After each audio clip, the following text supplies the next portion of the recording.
요즘 뉴스만 켜면 AI가 모든 걸 집어삼킬 거라는 얘기뿐이죠. 특히 광고업계는 정말 분위기가 심상치 않더라고요. 네, 맞습니다. 세계적인 광고회사들 주가는 막 폭락하고 많은 일자리가 사라질 거라는 공포가 현실이 되고 있죠. 그런데 오늘 보내주신 자료들을 보니까 이 거대한 파도 속에서 정반대 방향으로 헤엄치면서 오히려 더 단단해지고 있는 회사가 있더라고요. 바로 제1기획입니다. 네.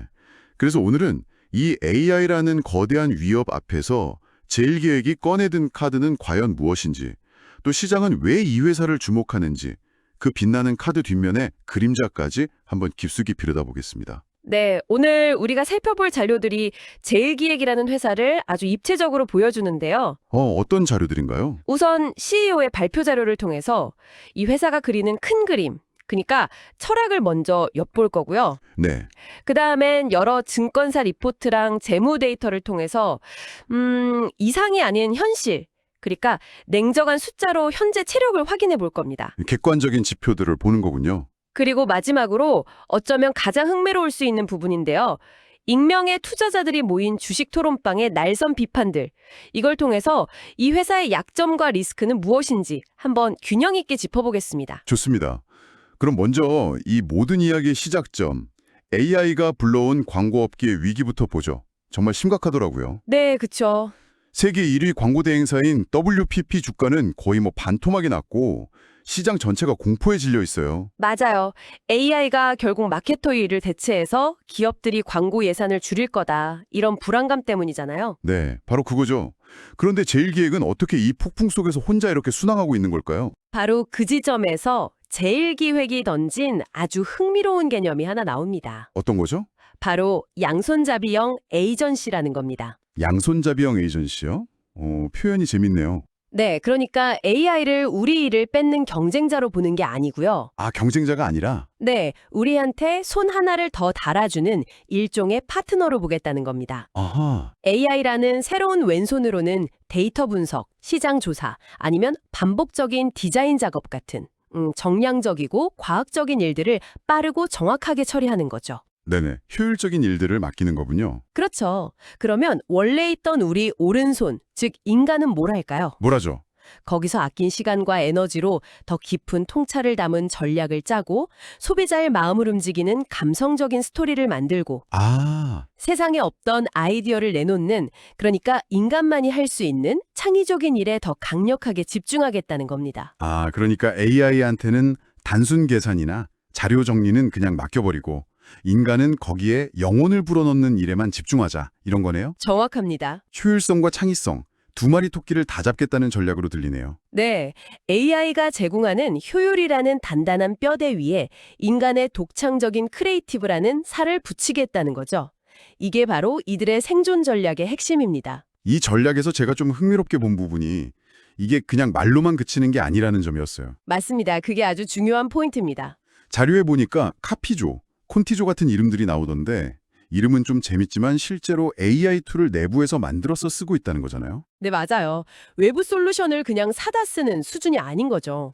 카피조처럼 광고 문구를 생성해주고 콘티조처럼 광고 스토리보드 이미지를 만들어주는 자체 AI 툴을 개발해서 실무에 바로 적용하고 있다는 겁니다. 와, 자체 개발이요? 여기서 한 발 더 나아가서 제일 커넥트 AI라는 통합 플랫폼까지 준비 중이라고 하니까 이건 단순히 유행을 따르는 게 아니라 회사의 체질 자체를 AI 중심으로 바꾸려는 아주 강력한 의지가 보이는 대목이죠. 그 양손잡이 전략, 듣기에는 정말 그럴듯한데요.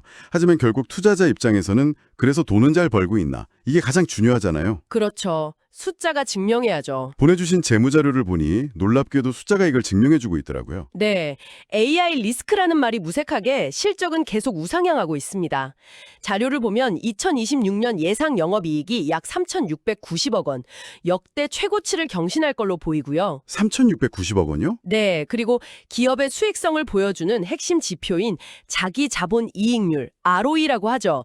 이것도 15% 이상인 아주 높은 수준을 꾸준히 유지하고 있습니다. 와, ROE 15%면 정말 높은 수치 아닌가요? 이렇게 흔들림 없는 실적의 비결은 뭘까요?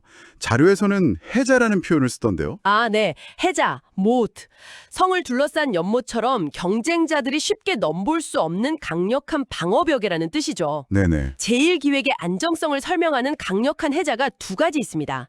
첫 번째는 뭐니 해도 캡티브 마켓이죠. 아, 바로 삼성이군요. 네, 맞습니다. 전체 매출의 70%가 거기서 나온다는 건 다른 곳들이 다 가뭄에 시달릴 때 혼자 마르지 않는 샘을 가진 거나 마찬가지거든요. 비유가 정확하네요. 경기가 나빠져서 다른 기업들이 광고 예산을 줄일 때도 삼성전자는 신제품을 계속 내잖아요. 바로 그겁니다. 그게 바로 실적의 하방 경직성을 만들어주는 아주 강력한 안전판 역할을 해주는 거죠. 근데 사실 그 캡티브 마켓이라는 게 반대로 보면 삼성 실적에 너무 묶여버리는 족쇄가 될 수도 있는 거 아닌가요? 아주 좋은 지적입니다. 그리고 그게 바로 두 번째 해자인 글로벌 네트워크와 연결되는 지점입니다. 아, 또 다른 해자가 있군요. 네, 제1기획은 전 세계 40여 개국의 촘촘한 현지 법인 네트워크를 구축해놨거든요. 이건 다른 경쟁사들이 단기간에 돈으로 따라할 수 없는 무형의 자산이죠. 그렇죠. 그 네트워크를 까는 데만 해도 엄청난 시간과 비용이 들었을 테니까요. 맞습니다. 특히 이 네트워크를 통해서 북미 지역에서 삼성 외의 광고주들을 공략하면서 연평균 28%라는 엄청난 성장을 기록하고 있습니다. 와, 28%요? 네. 삼성이라는 안정적인 기반 위에서 새로운 성장 동력을 성공적으로 찾아낸 거죠. 아, 단순히 삼성에만 기댄 게 아니라 체질 개선 노력도 꾸준히 해왔다는 분석도 인상 깊었어요. 예전 광고에서 하면 TV나 신문 광고가 전부였는데 맞아요. 이제는 디지털 광고 비중이 50%를 훌쩍 넘겼다고요? 그게 결정적이었습니다. 전통 매체 중심에서 벗어나서 디지털, 리테일 마케팅, 그리고 BTL. BTL이요? 그게 정확히 뭔가요? BTL은 빌로우 더 라인의 약자인데요.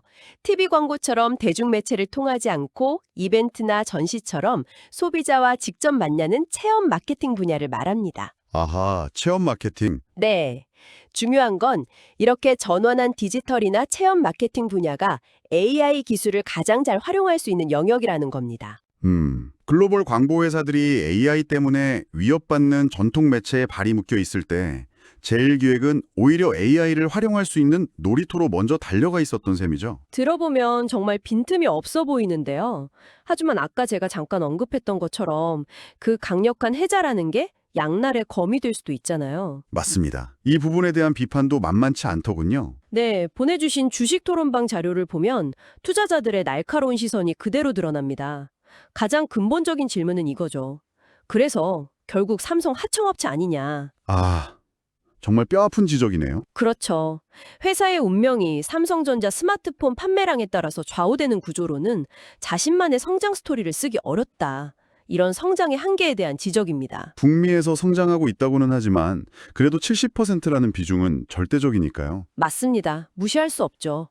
그리고 투자 방식에 대한 비판도 있어요. 어떤 비판이죠? 배당을 많이 주는 건 주주 입장에서야 좋지만 그만큼 미래를 위한 과감한 M&A나 재투자에 소극적인 것 아니냐는 비판이요.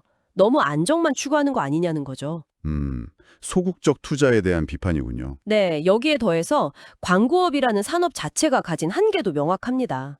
경기 변동에 워낙 민감한 산업이다 보니까 시장에서 높은 가치, 그러니까 높은 PER을 받기 어려운 섹터 디스카운트라는 꼬리표가 늘 따라다니거든요. 자, 정리해보면 삼성 의존도, 소극적 투자, 그리고 산업적 한계, 이렇게 세 가지 큰 리스크가 있는 거네요. 네, 그렇습니다. 그런데 이렇게 명확한 리스크들을 이야기하고 나니까 더 궁금해지는데요. 보내주신 투자 분석 자료들을 보면 놀랍게도 12명의 애널리스트가 단 한 명도 빠짐없이 매수 의견을 냈어요. 맞아요. 그 점이 아주 흥미롭죠. 이분들은 우리가 방금 이야기한 리스크보다 더 큰 기회를 보고 있다는 뜻이잖아요. 대체 뭘까요? 그게 바로 이 투자의 핵심 포인트입니다. 애널리스트들의 공통된 시각은 이거예요. 리스크는 이미 주가에 다 반영되었지만 미래 성장에 대한 기대감은 아직 전혀 반영되지 않았다. 아, 저평가 상태라는 거군요. 네, 실제로 자료를 보면 2026년 예상 PER이 약 9.6배 수준인데 이건 과거 5년 평균이었던 13배보다 훨씬 낮은 수치입니다. 즉 시장의 우려 때문에 제 가치를 평가받지 못하고 있다는 거죠. 투자 매력 포인트를 좀 더 구체적으로 짚어주시죠. 두 가지로 요약할 수 있습니다. 첫째는 아까 이야기한 안정성이 만들어주는 강력한 하방 경직성입니다. 하반 경직성이요. 네, 2026년 예상 배당 수익률이 무려 6.4%에 달합니다. 6.4%요. 와, 요즘 은행 예금 금리가 3%대인 걸 감안하면 이건 엄청난 수치인데요. 그렇죠. 주가가 좀 떨어지더라도 배당으로 충분히 만회하고도 남는 수준이라는 겁니다. 아, 그러니까 주가가 더 떨어지기 어려운 강력한 바닥 역할을 해주는 거군요. 바로 그겁니다. 심지어 배당 성향 60% 이상이라는 정책을 2017년부터 꾸준히 지켜왔다는 점도 투자자들에게 큰 신뢰를 주고요. 알겠습니다. 그럼 두 번째 매력 포인트는 뭔가요? 혹시 일종의 히든 카드 같은 게 있는 건가요? 네, 있습니다. 바로 숨겨진 촉매제의 존재입니다. 숨겨진 촉매제요? 네, 현재 정부에서 상법 개정을 추진 중인데요. 만약 이게 완료되면 회사가 보유한 자사주 약 12%를 단계적으로 소각할 가능성이 매우 높습니다. 자사주 소각이요? 네. 자사주 소각은 시장에 유통되는 주식수를 줄여서 주주들이 가진 주식 한 주 한 주의 가치를 직접적으로 높여주는 아주 강력한 주주환원 정책입니다. 시장에 터지면 아주 강력한 긍정적 신호가 될 수 있는 카주죠. 기술적 분석 자료도 흥미로웠습니다. 차트를 보니까 현재 주가가 심리적으로 과매도 구간에 들어와 있고 특히 2만 원 선에서 아주 강력한 지지선이 형성되어 있다는 분석이 있더군요. 맞습니다. 그 가격 근처에서는 역사적으로 계속 반등에 성공했다는 거잖아요. 네, 그렇죠. RSI 같은 기술적 지표들이 이제 팔 사람은 다 팔았다는 신호를 보내고 있고 과거 데이터가 2만 원이라는 가격이 쉽게 무너지지 않을 거라는 점을 보여주고 있죠. 그래서 지금이 바로 비관론이 만들어준 저가 매수의 기회일 수 있다는 분석이 힘을 얻는 겁니다. 자, 오늘 이야기를 쭉 정리해보면 이런 거네요. 제일기획은 AI라는 거대한 쓰나미를 피하려고 하기보다 오히려 그 파도를 서핑보드 삼아 더 멀리 나아가려는 양손잡이 전략을 쓰고 있다. 네, 그렇게 볼 수 있죠. 그리고 그 바탕에는 삼성이라는 절대 마르지 않는 셈과 또 높은 배당이라는 튼튼한 안전망이 깔려 있고요. 네, 안정적인 기반 위에 AI를 활용한 성장이라는 새로운 엔진을 장착하려는 시도라고 볼 수 있습니다. 모든 것이 꽤 긍정적으로 보이지만 마지막으로 우리가 스스로에게 던져봐야 할 질문이 하나 있습니다. 어떤 질문이죠? 과연 제일기획은 삼성의 안정적인 하청업체라는 그 비판적인 꼬리표를 완전히 떼어낼 수 있을까? 그리고 AI 기술이라는 새로운 무기를 통해 스스로의 가치를 증명해서 글로벌 마케팅 솔루션 기업으로 시장의 평가를 완전히 바꿀 수 있을까? 이겁니다. 정말 핵심적인 질문이네요.